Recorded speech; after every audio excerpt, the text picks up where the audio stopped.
नमस्कार. रेडिओ सिटीची मी आरजे शशशो शिनाली तुमच्यासोबत. घर घेण्याचं प्रत्येकाचं स्वप्न असतं आणि घर घेताना ना आपल्याला एक गोष्ट नेहमी ऐकायला मिळते, रेरा रजिस्टर प्रोजेक्ट. पण आता रेरा म्हणजे नेमकं काय, या प्रश्नाचं उत्तर आणि रेरा संदर्भात सखोल माहिती तुम्हाला आज मिळणार आहे. कारण मी शोमध्ये आपल्या आजचे जे एक्सपर्ट आहेत त्यांना इन्व्हाइट केले त्यासाठी खास. आपल्यासोबत आहेत मध्यमवर्गीय कुटुंबातून वाढलेल्या, चाकोरी बाहेरील वाट निवडत, स्वतःची स्वप्न पूर्ण करत यशस्वी वाटचाल करणाऱ्या, आयडल्स ऑफ महाराष्ट्र पुरस्कार प्राप्त ॲडव्होकेट अमृता भोसले साळुंके मॅम ह्या आपल्यासोबत आहे. मॅम, माझ्या शोमध्ये तुमचं अगदी मनापासून स्वागत आहे. हॅलो. आणि मला तुम्हाला सगळ्यांना सांगायचं आहे की मॅमची ग्लिट एज डिकोडिफाईंग रेरा या कंपनीच्या त्या CEO आणि फाउंडर आहेत. त्याचबरोबर रेरा कन्सल्टंट आहेत फॉर द प्रधानमंत्री आवास योजना. त्यामुळे निश्चितच तुम्हाला एक्सपर्टकडनं रेराबद्दलची माहिती आज मिळणार आहे. मॅम, तुमच्या कंपनीबद्दल मला समजलंय आणि इनफॅक्ट आपण या फील्डमध्ये गेल्या 17 वर्षांपासून कार्यरत आहात आणि 2017ला आपण ग्लिट एज डिकोडिफाईंग रेरा कंपनीची सुरुवात केली, बरोबर? येस. आणि ॲज अ लिगल ॲडवायझर म्हणून सुद्धा तुम्ही अनेक रिनाऊंड कंपनीज बरोबर काम केलेलं आहे. हो हो करते. येस. आणि 400 पेक्षा अधिक प्रमोटर्स यांचे महाराष्ट्र आणि गोवामध्ये कंपनी अंतर्गत काम करतायत. तर मॅम, माझा सगळ्यात पहिला प्रश्न तुमच्यासाठी हा आहे की रेरा म्हणजे काय हो? 2017 1 मे 2017ला हा कायदा पूर्ण इंडियामध्ये ॲप्लिकेबल झाला. या कायद्यामध्ये रिअल इस्टेट हे क्षेत्र कव्हर करण्यात आलं. रेरा म्हणजे the real estate regulation and development act 2016, जो पूर्ण इंडियामध्ये 1 मे 2017 साली ॲप्लिकेबल झाला. प्रत्येक रिअल इस्टेट प्रोजेक्ट हे या कायद्याअंतर्गत रजिस्ट्रेशन होणं गरजेचं होतं. त्या पद्धतीने ऑन गोईंग प्रोजेक्ट म्हणजे चालू असलेले प्रोजेक्ट किंवा नवीन प्रोजेक्ट असे या कायद्यामध्ये रजिस्टर करण्यात आले. प्रत्येक बिल्डरनी आपलं प्रोजेक्ट रेरामध्ये रजिस्टर केलं आणि रेरा अथॉरिटीने त्यांना रेरा नंबर दिला. म्हणजे काय की एका अथॉरिटीकडून त्या प्रोजेक्टला अप्रुव्हल मिळालं आणि मग आता बायर त्या प्रोजेक्टमध्ये फ्लॅट विकत घेऊ शकतात. म्हणजेच लोकांनी हे पहिली गोष्ट चेक करणं गरजेचं आहे की तुम्ही ज्या प्रोजेक्टमध्ये घर घेऊ इच्छिता ते प्रोजेक्ट रेरामध्ये रजिस्टर आहे का. आता रेरामध्ये रजिस्टर आहे का म्हणजे रेरामध्ये काय माहिती अवेलेबल असते किंवा कुठल्या गोष्टी तुम्ही चेक करू शकता किंवा घर घेतल्यानंतर तुम्हाला या कायद्याचा उपयोग कसा होतो. तर रेराची वेबसाईट आहे. या रेराच्या तुम्ही गुगलवरती सर्च केलं तर तुम्हाला रेराची वेबसाईट दिसते. अतिशय सोपी वेबसाईट आहे, युजर फ्रेंडली आहे. तिथे तुम्ही प्रोजेक्टचं नाव एंटर केलं की तुम्हाला प्रोजेक्टबद्दल पूर्ण माहिती मिळते.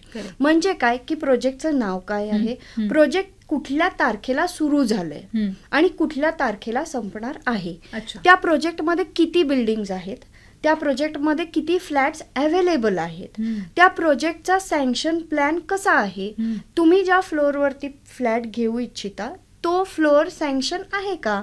बऱ्याच वेळा पूर्वी असं होतं की सँक्शन्स येईपर्यंत लोक पण थांबायचे नाहीत आणि बिल्डर पण थांबायचे नाहीत. बुक करून ठेवायचे की तुमचं सँक्शन जेव्हा येईल तेव्हा आम्ही तो फ्लॅट घेऊ म्हणून काही पैसेही देऊन ठेवायचे. तर आता ही पद्धत बंद झाली आहे रेरामुळे. कारण रेरामध्ये किंवा अगदी रोजच्या आयुष्यामध्ये पण जी गोष्ट एखादी गव्हर्नमेंट अथॉरिटीकडून किंवा एखाद्या कायद्यामधून सँक्शनच झालेली नाहीये, अप्रूव्हच झालेली नाही, तिथे आपण पैसे का द्यायचे, कसे द्यायचे आणि मग त्याला गॅरंटी काय.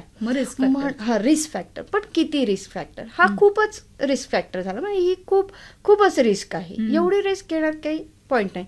मग तुम्ही जो फ्लॅट घेताय तो सँक्शन आहे का, ह्या सगळ्या गोष्टी तुम्ही त्या वेबसाईटवरती चेक करू शकता. इथून पुढे जाऊन तुम्ही फ्लॅट बुक केला आणि तुम्हाला काही प्रॉब्लेम आला तर तुम्ही कंप्लेंट कुठे करणार. यासाठी रेरा कायदा आलाय की फक्त बिल्डर आणि फ्लॅट बायर म्हणजे अलॉटीज, म्हणजे रेराच्या भाषेमध्ये प्रमोटर्स अँड अलॉटीज, ह्या दोघांच्या मधल्या वादासाठीच फक्त रेरा या कायद्याअंतर्गत कंप्लेंट्स फाईल होऊ शकतात. ग्रेट. मला असं वाटतंय की घर घेणाऱ्यांसाठी म्हणजे कस्टमरच्या दृष्टीने आपण पाहिलं तर बिल्डरकडनं होणारी जी फसवणूक आहे ती इथे थांबवली जाते. त्यामुळे रेरा हा खरंच खूप महत्वाचा आहे. आणि मला सांगा की यामध्ये ना म्हणजे रेरामध्ये कोणते प्रोजेक्ट हे वगळण्यात आलेत? रेरानी आत्ताच एक सर्क्युलर पास केलंय, महारेरानी आपण बोलूया. महाराष्ट्रामधले इंडियामध्ये प्रत्येक स्टेटसाठी वेगवेगळे रूल्स देण्यात आलेले आहेत. म्हणजे कायदा हा सेंट्रल कायदा आहे, ऍक्ट. रेरा ऍक्ट 2016 हा सेंट्रलनी पास केलेला कायदा आहे. मात्र प्रत्येक स्टेटमध्ये वेगवेगळे प्रोसेस असल्यामुळे, सँक्शनिंगची प्रोसेस, बांधकामाची प्रोसेस वेगवेगळी असल्यामुळे प्रत्येक स्टेटने आपापले रूल्स बनवले. तर महारेरा म्हणजे महाराष्ट्राचे जे रेराचे रूल आहेत, महाराष्ट्राने जे रूल्स दिलेले आहेत त्या रूल्सप्रमाणे आत्ताच खूप स्पष्टीकरण देण्यात आलं रेराकडून. तर रेराने असं सांगितलं की ज्या प्रोजेक्टची जमीन पूर्ण लेआउटची जमीन 500 स्क्वेअर मीटरपेक्षा कमी असेल किंवा 500 स्क्वेअर मीटर असेल, असा प्रोजेक्ट ज्याच्यामध्ये नंबर ऑफ युनिट्स कितीही असतील तरी तो प्रोजेक्ट रेरातून वगळण्यात आलाय. त्याचबरोबर ज्या प्रोजेक्टमध्ये 8 किंवा 8 पेक्षा युनिट्स कमी असतील, त्याचा लँड एरिया मग मोठा असला तरी चालेल, पण असा 8 युनिटचा प्रोजेक्ट किंवा 8 पेक्षा कमी युनिटचा प्रोजेक्ट रेरातून वगळण्यात आलेला आहे. बरं. आणि मॅम यामध्ये मला हे जाणून घ्यायचंय की जे बिल्डर्स आहेत त्यांनी रेरामध्ये कधी रजिस्टर केलं पाहिजे? बिल्डर म्हणजेच प्रमोटर रेराच्या लँग्वेजमध्ये. रेरामध्ये प्रोजेक्ट रजिस्टर करण्यासाठी बेसिक गरजेची गोष्ट असते सँक्शन प्लॅन. म्हणजे त्यांचा प्रोजेक्टचा प्लॅन हा अथॉरिटीकडून, PMC असो, PMRDA, PCMC असे अनेक, टाउन प्लॅनिंग असे अनेक सँक्शनिंग अथॉरिटी आहेत. तर तिथल्या अथॉरिटीकडून त्यांचा प्लॅन सँक्शन झाल्यानंतर रेराचं रजिस्ट्रेशन करता येतं. त्यानंतर रेराचं त्यांनी रजिस्ट्रेशन करायचं आणि मगच त्यांनी ॲडव्हर्टाइजमेंट चालू करायची. हा मेन क्रायटेरिया आहे. म्हणजे तुम्ही लोक जेव्हा घर घेण्यासाठी जातात आणि रेरामध्ये प्रोजेक्ट बघतात तेव्हा ऑब्व्हियस आहे की बिल्डरचा तो प्लॅन सँक्शन आहे. आता रेराने नवीन असं सांगितलंय की पूर्वी जे तुमचं फ्युचर प्लॅनिंग होतं त्याप्रमाणे पण बिल्डर प्रोजेक्ट रजिस्टर करू शकत होते, पण आता रेराने असं सांगितलंय की तुम्ही जेवढा प्लॅन तुमचा सँक्शन आहे त्याचंच फक्त रजिस्ट्रेशन करू शकता. त्यामुळे बिल्डरसाठी पण असं आहे की जेवढा सँक्शन झालाय तेवढा रजिस्टर करायचा. मात्र तुम्ही फ्युचर FSI तुम्ही दाखवू शकता रेराच्या साईटवरती.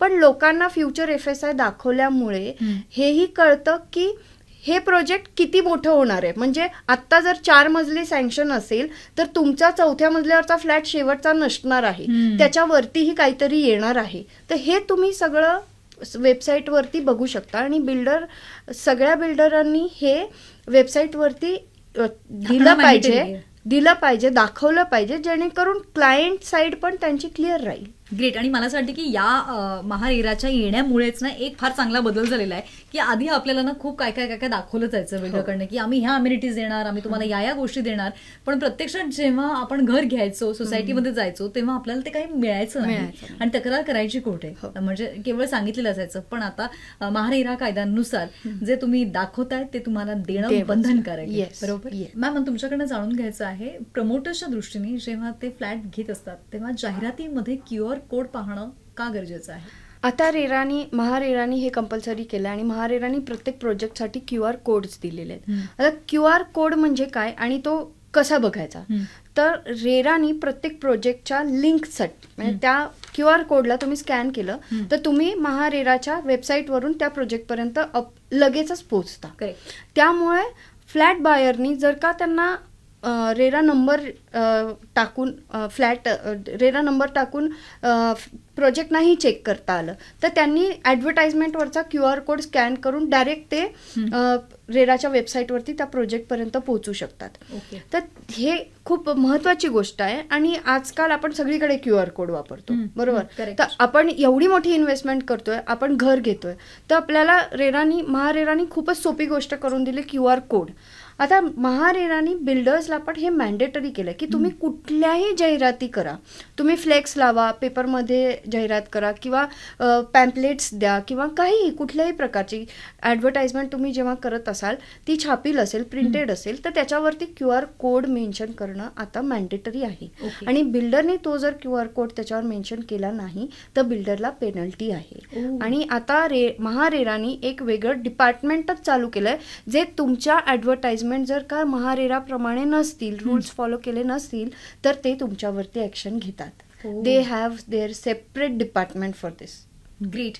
आणि मला सांगा की जेव्हा आपण महारेरामध्ये रजिस्ट्रेशन करतो तेव्हा लोन डिटेल्स किती महत्वाचे आहेत? लोनचे डिटेल्स प्रत्येक बिल्डर किंवा रिअल इस्टेटमध्ये प्रोजेक्ट लोन किंवा मॉर्गेज ही खूपच प्रचलित गोष्ट आहे आणि बिझनेसची ती नीड पण आहे. प्रत्येक प्रोजेक्टवरती प्रोजेक्ट लोन असतंच आणि हे प्रोजेक्ट लोन तुम्हाला रेराच्या साईटवरती बघायला मिळतं की तुम्ही ज्या प्रोजेक्टमध्ये इन्व्हेस्ट करत आहात त्या प्रोजेक्टमध्ये कुठल्या बँकेचं लोन आहे किंवा कुठे ती प्रॉपर्टी मॉर्गेज आहे का, हे डिटेल्स बिल्डरला आता मॅन्डेटरी केलेले आहेत. बिल्डरनी लिगल एन्कम्ब्रन्स म्हणजे लिगली तुमच्याकडे काही मॉर्गेज असेल, रजिस्टर मॉर्गेज असेल किंवा फायनान्स मॉर्गेज असेल, कुठून फायनान्स घेतलं असेल किंवा कुठल्याही प्रकारचं तुमच्यावरती लोन असेल तर ते वेगवेगळ्या पद्धतीने डॉक्युमेंटेशनमध्ये डॉक्युमेंट करून ते रेरावरती अपलोड करणं रजिस्ट्रेशनच्या वेळेसच मॅन्डेटरी आहे.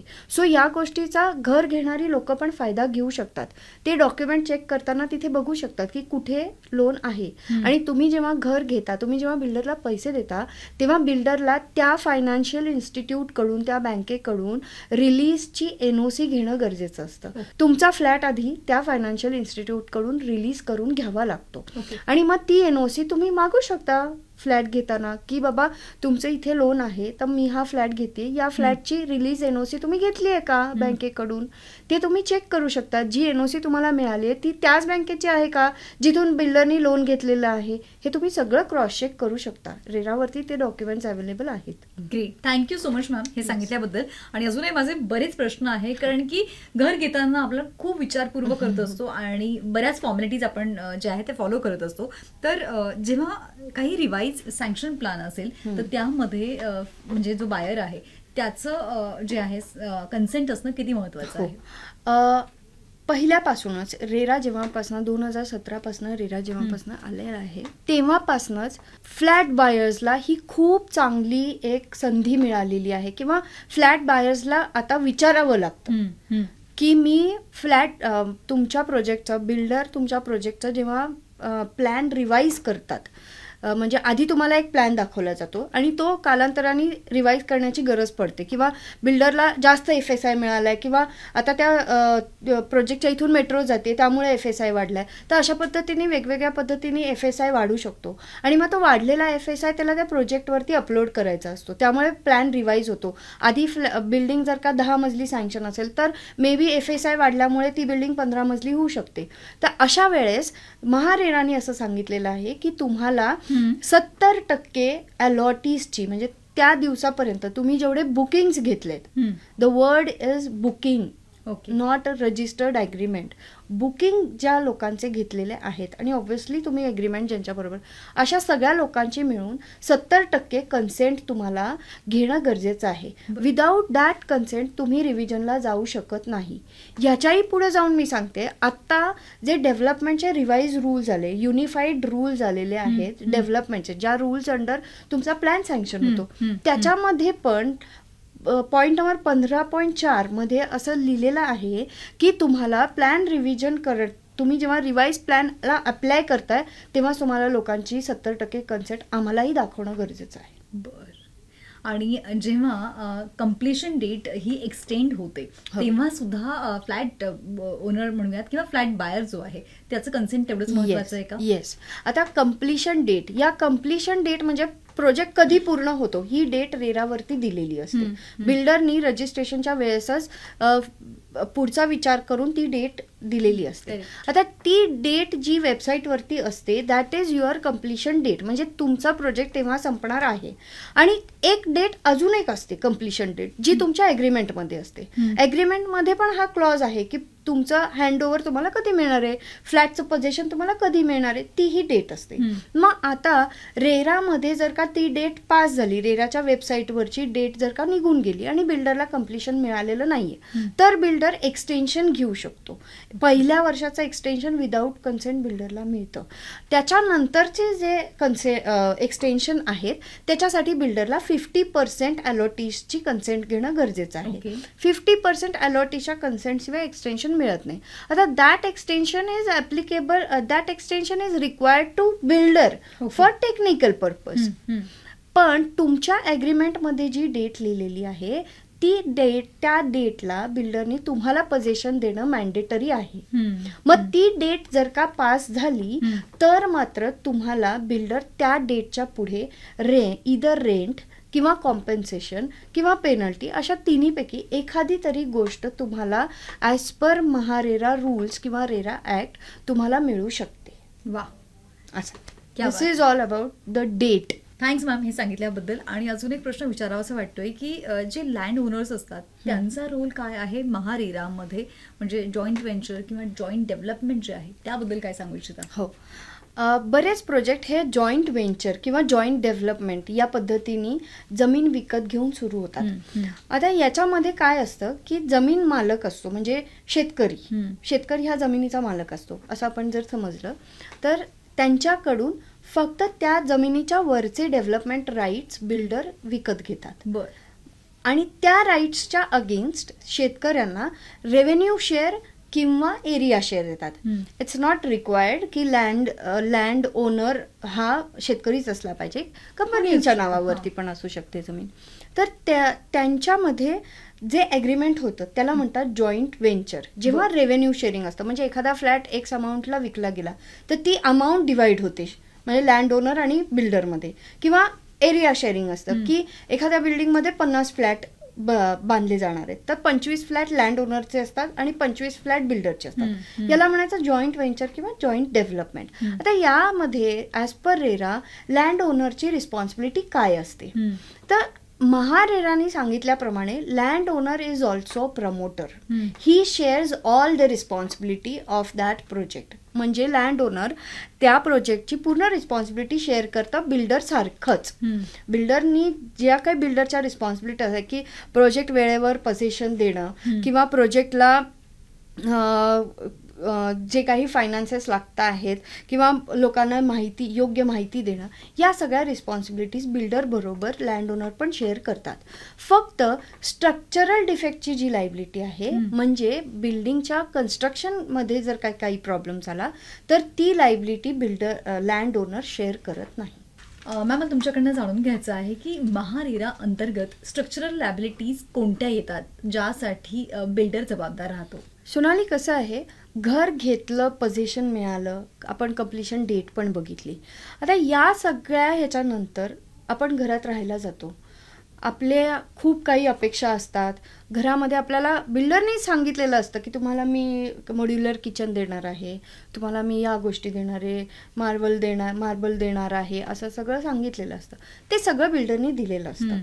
पण लोकांना रेराही आता माहिती आहे, तर लोकांचं असं एक गैरसमज झालाय की रेरा अंतर्गत बिल्डरला लायबिलिटी आहे मेंटेनन्सची. म्हणजे ह्याच्यामध्ये काय येतं, तर माझ्या दाराचं हँडल तुटलं म्हणून मी बिल्डरला म्हणणार का की हे मला दुरुस्त करून दे बाबा? नाही, तसं नाही. किंवा मॉड्युलर किचन दिलं आणि त्याच्यात काही बिघाड झाला तर ती दुरुस्तीची लायबिलिटी बिल्डरची आहे का? नाही. जर का बिल्डरने तुमच्या ॲग्रीमेंटमध्ये तसं मान्य केलं असेल तर हो, नक्कीच आहे. पण असं नसतं. 90% प्रोजेक्टमध्ये तुम्हाला ज्या काही ॲडिशनल गोष्टी दिल्या जातात त्याची लायबिलिटी महारेरा अंतर्गत येत नाही. ओके. महारेरा अंतर्गत जी स्ट्रक्चरल लायबिलिटी सांगितलेली आहे ती म्हणजे काय की तुम्हाला इंटरनल प्लंबिंग दिलंय किंवा इंटरनल इलेक्ट्रिकल पॉइंट्स दिलेत आणि त्याच्यामध्ये मेजर फॉल्ट झाला किंवा स्ट्रक्चरच कोलॅप्स झालं, उद्या स्लॅबच कोलॅप्स झाला, म्हणजे तुमचं छतच खाली पडलं किंवा मेजर क्रॅक्स गेले, मेजर भिंत पडली आहे किंवा कुठे मेजर एखादा पोपडा असा पडलाच आहे, तर ह्या मेजर ज्या गोष्टी आहेत स्ट्रक्चरल डिफेक्ट मध्ये या सगळ्या गोष्टी इन्क्लूड होतात. छोट्या छोट्या गोष्टींसाठी तुम्ही महारेरामध्ये कंप्लेंट घेऊन जाऊ शकत नाही. ॲडव्होकेट अमृता मॅम, तुमच्याकडनं जाणून घ्यायचं आहे की महारेरामुळे फ्लॅटच्या अग्रीमेंटमध्ये काय बदल झालेत? हो सोनाली, खूपच महत्त्वाचे बदल झालेले आहेत आणि सगळ्या लोकांना हे माहीत असणं गरजेचं आहे. इनफॅक्ट ही गोष्ट सगळ्या बिल्डर्सना पण माहीत असणं गरजेचं आहे, कारण ते ॲग्रीमेंट करतात. ॲग्रीमेंटमध्ये काही क्लॉजेस टाकतात ज्याच्यावरती बिल्डर अवलंबून असतात आणि निश्चिंत असतात. आता असं नाहीये. आता महारेराने आपल्याला एक ॲग्रीमेंटचा ड्राफ्ट दिलेला आहे, जो ड्राफ्ट आपण तसाच्या तसा फॉलो करणं गरजेचं आहे. म्हणजे आमचं वकिलांचं काम रेरानी खूपच कमी केलं की आता रेरानीच ड्राफ्ट दिलाय आणि तोच आम्ही फॉलो करायचा आहे, म्हणजे आम्हाला ड्राफ्ट बनवायचा नाही. आता तुम्ही रेराच्या ड्राफ्टमध्ये ऑब्व्हियसली तुमच्या प्रोजेक्टप्रमाणे काही पॉईंट्स ॲड करू शकता. प्रत्येक प्रोजेक्टमध्ये काही स्पेशल पॉईंट्स असतात. काही स्पेशल कंडिशन्स असतात ज्या तुम्हाला ॲग्रीमेंटमध्ये कव्हर कराव्या लागतात. मोठे मोठे प्रोजेक्ट्स असतात, त्याच्यात ॲम्युनिटीज मोठ्या मोठ्या असतात, बरेच विषय वेगवेगळे असतात जे कव्हर करायचे असतात. तर ते चेंजेस तुम्ही ॲग्रीमेंटमध्ये करू शकता. मात्र तुम्ही कन्सेंट म्हणजे तुम्ही ब्लँकेट कन्सेंट घेऊ शकत नाही. जर का एखाद्या बिल्डरच्या ॲग्रीमेंटमध्ये असं असेल की मी I can revise this agreement, I can revise this plan a number of time and the allottee is giving consent for that, असं नाही चालू शकत. असं चालत नाही. असं दोन्हींना सांगते. असं अलॉटीनी पण हे सही करू नये आणि बिल्डरनी पण हा पॉइंट रेराच्या अगेन्स्ट आहे, तो ॲग्रीमेंटमध्ये घेऊ नये. कारण की हे ॲग्रीमेंट अल्टिमेटली कोर्टामध्ये स्टँड होणार नाही. हे ॲग्रीमेंट इनव्हॅलिड ठरणार आहे. त्यामुळे तुम्हाला एखादं घर आवडलंय आणि ॲग्रीमेंटमध्ये हा मुद्दा आहे आणि याच्यावरती तुम्ही बिल्डरशी भांडायला लागलात आणि बिल्डर म्हटला नाही मी नाहीच चेंज करणार आणि तुम्हाला मात्र तो फ्लॅट घ्यायचा आहे, तुमच्या बजेटमध्ये पण बसतोय, मग तुम्ही याच्यावरती किती भांडायला पाहिजे? गरज नाही भांडायची. हे ॲग्रीमेंट तुम्ही जरी सही केलं, एक्झिक्यूट केलं, रजिस्टर केलं तरी हा पॉइंट रेरामध्ये व्हॅलिड नाहीये. ओके, हे व्हॅलिड ठरणारच नाहीये.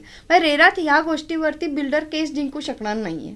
हे बिल्डरांना पण मी सांगते की तुम्ही या मुद्द्यावरती केस नाही जिंकू शकणार. तर तुम्ही तुमची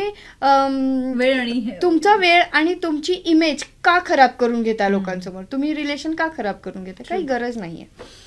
तर ॲग्रीमेंटमध्ये असे बरेच चेंजेस आलेले आहेत. कोविडमुळे, पॅन्डेमिकमुळे सुद्धा ॲग्रीमेंटमध्ये 2च आता असे क्लॉजेस ठेवले गेलेत की ह्या गोष्टी की पॅन्डेमिक आलं किंवा वॉर झालं किंवा भूकंप आला तरच तुम्ही ही डेट एक्सटेंड करू शकता, जी कम्प्लिशन डेट दिलेली आहे तरच तुम्ही करू शकता. असे खूप मेजर पॉइंट्स आहेत. तर प्रत्येकाने महारेराचा ॲग्रीमेंट एकदा वाचलं पाहिजे. अरे मॅम, थँक्यू सो मच. आणि ज्यांनी नाही वाचलंय त्यांना तुमच्या ह्या इन्फॉर्मेशनमुळे नक्कीच खूप नॉलेज मिळत असणार, यात काही शंका नाहीये.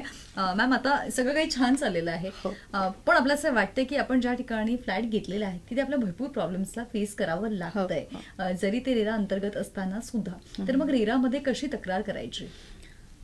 होतं असं बऱ्याच वेळा होतं की प्रोजेक्ट रेरात रजिस्टर आहे, आपण सगळं चेक केलंय आणि एखादा प्रोजेक्ट डिले होतो.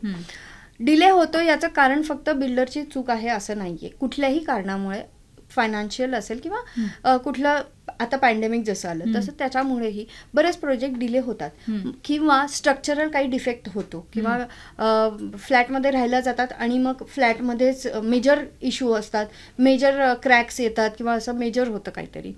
तर अशा वेळेस फ्लॅट ओनर्स आता रेरा अथॉरिटीकडे अप्रोच करू शकतात, कंप्लेंट फाईल करू शकतात. कंप्लेंट फायलिंगची प्रोसेस अतिशय सोपी आहे. ऑनलाईन तुम्ही ही कंप्लेंट फाईल करू शकता.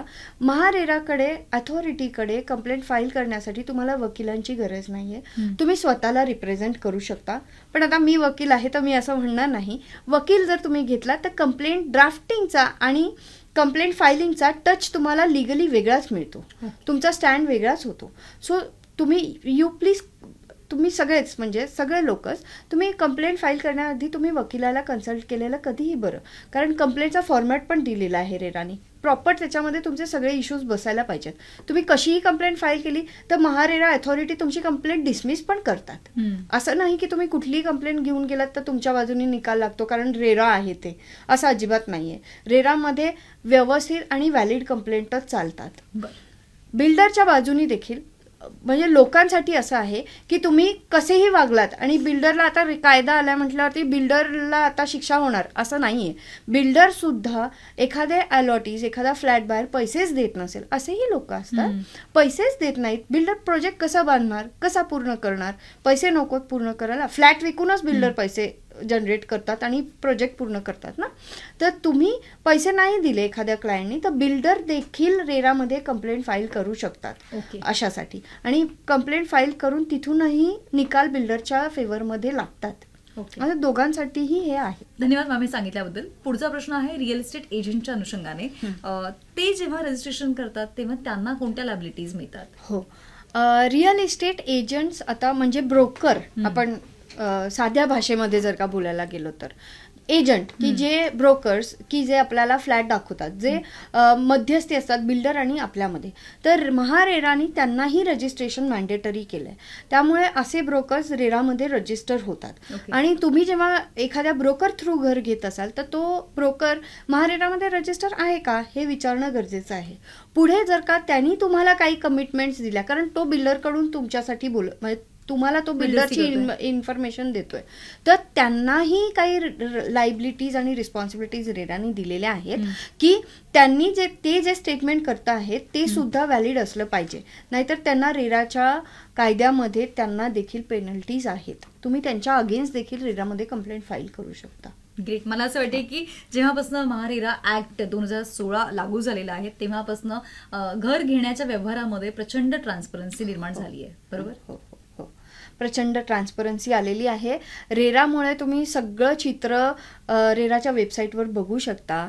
रेरामध्ये सगळ्या बिल्डर्सना ते प्रोजेक्ट दर 3 महिन्याला अपडेट करणं गरजेचं आहे. त्यामुळे तुम्ही आज जर फ्लॅट घेत असाल तर तुम्ही रेराच्या साईटवरती बघू शकता की फ्लॅट प्रोजेक्टची स्टेज काय आहे आणि मी किती दिवसामध्ये पैसे द्यायचे आहेत.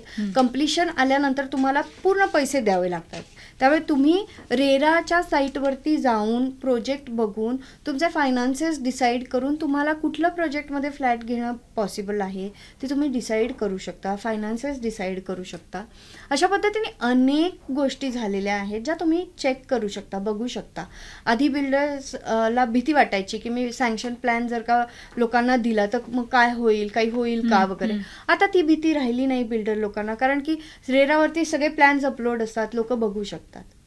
त्यामुळे अशा पद्धतीने खूपच ट्रान्सफॉर्मेशन झालेलं आहे, चांगलं झालेलं आहे. आणि खूप आता इन्व्हेस्टमेंट पण वाढली आहे या क्षेत्रामध्ये. रिअल इस्टेट पण खूप पुढे जाते. फायनान्सेस पण सगळे ट्रॅकवरती आलेत. बिल्डरना पण रेराप्रमाणे बँकिंग मेकॅनिझम केल्यामुळे त्यांचे पण फंड मॅनेजमेंट छानरित्या व्हायला लागलेलं आहे. सो बोथ वेज बिल्डर्स आणि लोक दोन्ही दृष्टीने हा कायदा चांगलाच काम करतोय.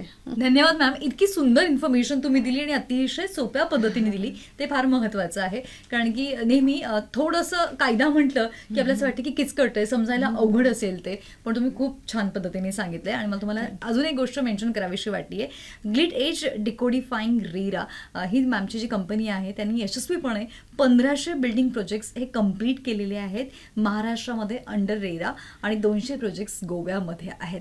त्यामुळे मॅम आपण रेरा कन्सल्टंट म्हणून काम करतात प्रधानमंत्री आवास योजना प्रोजेक्टसाठी, पुणे म्युनिसिपल कॉर्पोरेशन, PCMC आणि म्हाडासाठी. त्याबद्दल काय सांगाल?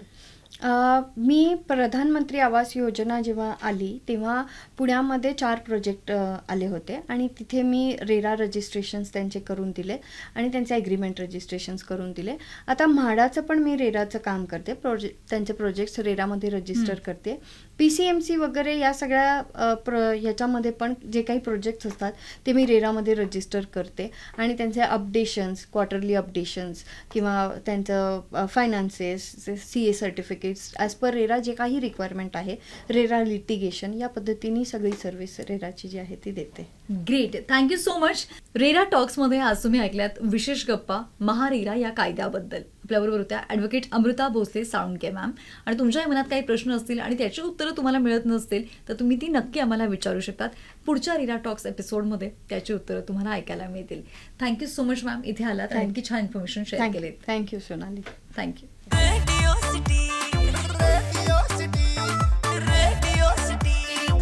रेडियो सिटी रग रग में दौड़े सिटी.